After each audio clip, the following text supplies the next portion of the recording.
Welcome back to the channel, y'all. I'm Scotty G, back at it again. Today, let's talk about divorce. If you talk about marriage online, you're going to have to talk about divorce as well. So let's talk about gray divorce in particular. So what is gray divorce? Gray divorce is divorce that happens for folks that are 50 and up. Basically, it's a couple that has an empty nest and calls it quits. Okay, so generally speaking, it's about age 50 up, and it's a huge, huge issue, and I see it getting worse. Gray divorce rates have doubled since the 1990s. Doubled. Other divorce rates have actually declined in that time frame. 1 in 4 divorces that happen in the United States are gray divorce. That is 200,000 people a year, y'all. That's 100,000 divorces a year in just the United States. I'm 47, and I am at that stage now where I see it happening, and I can see why. You can look at the statistics. You can go down those rabbit holes in the internet and Reddit, and ask that question: why is gray divorce happening? All relationships are different, but I can definitely see the similarities. So why is it happening? Number one, marriage nowadays is very kid-centric. So child-centric marriage is a huge issue. It's something I've seen over the course of my years of coaching troubled relationships. Marriage before kids is basically on easy mode. If your relationship or if your marriage is struggling before kids, it's going to be twice as hard after kids. When I was growing up in the 80s, we didn't have all of these sports leagues. We didn't have all of this pressure to get our kids involved in sports, and basically put them in one sport and only do that one sport throughout their entire life. It didn't work that way back then. Basically, what it was is that the sports that were offered by the school, that's what you had if it was in season. Fall, football.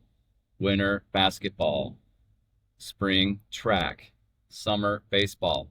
Like, that was the rotation that we had as kids.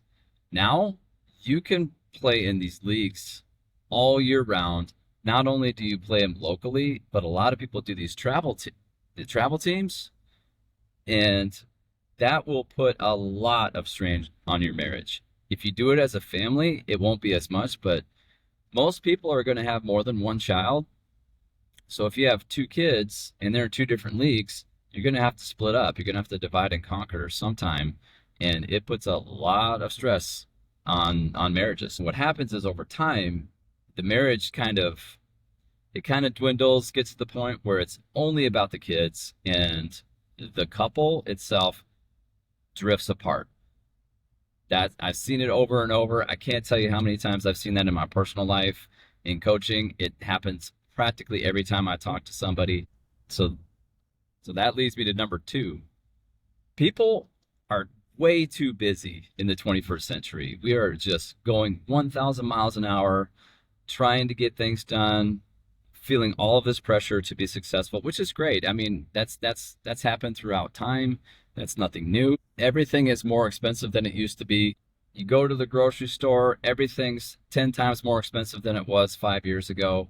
Go to fast food, it's twice as expensive as it was just 2 years ago. So people are stressed. Housing, oh my goodness. So the average housing cost now is like $350,000, $400,000 for a home. People are just getting started out. That's going to be very difficult to afford. So it creates a lot of pressure to make money. And people get really, really busy very quickly, especially straight out of the gate when you first get married. But it is way worse when you have kids, because kids are not cheap. I hate to say that, but it's the truth. Daycare costs, because you go to work. All of these things are related, and it all puts pressure on marriage. The third reason that I've seen is that people are very distracted in the 21st century. There are so many distractions to get your attention. It goes for men and women. We're a little bit different in our interests. One common one that I see in guys is gaming. Video gaming. Video games nowadays are highly addictive, especially when it comes to games that are on your phone. Those apps are designed to drain your wallet and your time, and they're very, very good at both. When it comes to video games, it is an incredibly unsexy thing. I can't stress that enough. Some ladies will find it attractive. They don't mind it. But most ladies, they have a tendency to not think that video games are a valuable use of your time. I see it over and over in the guys that I coach. Social media. Here I am talking to a camera and posting on YouTube or on podcasts, right? Social media originally was designed to be a good thing, to keep people in contact with each other, families, friends, meeting new people. It has turned into basically just cocaine for human beings. Okay. These apps are designed to make you open the app and scroll endlessly for 15, 20 minutes at a time. And it's very effective. It's social media. There's a depression that's related to social media when you're looking at all of these successful people, these happy people, all of this stuff. Has a tendency to make you feel bad about yourself or your marriage or your life. It's a big problem. Streaming sites is another thing that's very, very common. You know, a Netflix and chill night, if you watch here and there and you do it as a couple, that's fine. But now you can streamline exactly what you want to watch, and you can watch as much of it as possible. So you can binge watch these things. And so what happens is if you have different tastes and something that you enjoy, like if you like horror flicks and your wife likes rom-coms, you're going to have that conflicting problem, and you're going to watch your stuff in separate rooms. Okay.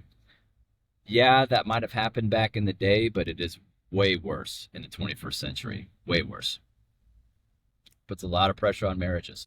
Just tech in general is putting a lot of pressure on marriages, and it's really killing relationships long term. And after 15, 20 years of being together, these things add up, and eventually it gets to the point where you have conflict and too much of it, and it can end a relationship. And I think that's a huge, huge part of what's going on. So tech really is killing intimacy, essentially. All right, let's talk about something else that's a little bit dark. Infidelity. Phones make infidelity so much more easy in the 21st century. I see that over and over when it comes to people that I've talked to in coaching. Particularly emotional affairs are so easy, and it's very dangerous when it comes to phones. Text messages, you have all kinds of messaging apps. It makes it very, very easy for people to do that kind of thing. And sometimes you just in general texting can develop a relationship with somebody that's inappropriate. I can't tell you how many times I've seen that or heard about it. So phones make it easy for infidelity. That's number 4. Number 5, in the 21st century, the workplace has changed. Men and women are working together more so than any time in history. With that comes sexual tension and communication between the opposite sex. If you're having a tough time in your marriage and a relationship, well, you can develop a relationship with one of your coworkers. I can't tell you how many times I've heard that either. Affairs with coworkers. Another common one I hear about is travel, like work trips. A work trip with somebody that's a coworker you're slightly attracted to. Doesn't take much. If you're 1,000 miles away from home and you meet up with somebody that's in a different office, things happen. It's a very, very, very common scenario for infidelity. It's real. All these things are real, and these things that I've heard about for years, they keep getting worse. And really, it's all based on tech and phones and sites and apps. All of these things are it's the fuel that's driving the engine of gray divorce. So we've discussed why gray divorce is more prominent in the 21st century. Let's talk about how to avoid it. First thing you need to realize when we're talking about this kind of thing is you will change over time. That is a guarantee. Everybody changes with time. That just happens because as you get older, your interests change, your focuses change, career changes. There's all kinds of things that will happen in your life. Death of family members, more family members, kids. All of these things are going to change you. As you change, you need to stay connected over time. And how you change over time, honestly, the main ingredient of that is arguments. Okay, when you have arguments, you're drawing the lines of boundaries, you're solidifying your boundaries, they are solidifying their boundaries, and you learn from each other. You know what they like, what they don't like, where you can operate, where you can't operate. All of those things are important. The key to those kind of arguments is quick resolution, and those arguments need to serve a purpose. Okay, what do I mean by that? When you have an argument, it needs to be something that's worthwhile. Okay, pick your battles. If you constantly argue over the littlest thing, it's just going to do is you're just going to be heated all the time, and you're not going to be resolving anything, and eventually you're going to drift apart. Okay, well, if you argue, figure out what they like, what you like, and you grow together. That's the key. That's how you grow over time. Soulmates don't exist. The person that you meet in your 20s may not necessarily be the same person that you're with in your 40s. Okay? It just happens with time, and you need to grow together. Another huge aspect that people miss, and it sounds simple, but it is a big deal. Prioritizing your marriage over the kids is critical and key to keeping a marriage alive over time, specifically when you're raising kids. It's so easy to consume your life with all of the kids' activities, the schools, the sports, the clubs. All of that stuff can and will kill your marriage if you let it. What I say often, no marriage, no family.